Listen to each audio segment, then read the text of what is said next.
магазина одежды на ВБ по приятным ценам. И первый магазин у нас открывает Red Flag.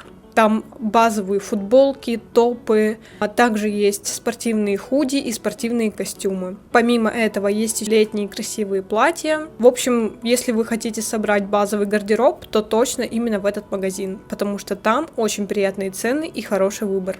Следующий магазин — это телодвижение, я думаю, также о нем многие слышали. Там тоже базовая одежда, но она есть как для девушек, так и для мужчин. Очень много разнообразных топов, лонгсливов, кардиганов, разные виды брюк, штанов спортивных и так далее. Следующий магазин «Твое», его также все знают. Конечно, там огромный выбор одежды, как мужской, так и женской, но так еще и по низким ценам. Там намного дешевле, чем в магазине. Там также есть товары, которых в магазине не представлены, например, как у меня в городе, и вы можете найти тот или иной товар на ВБ.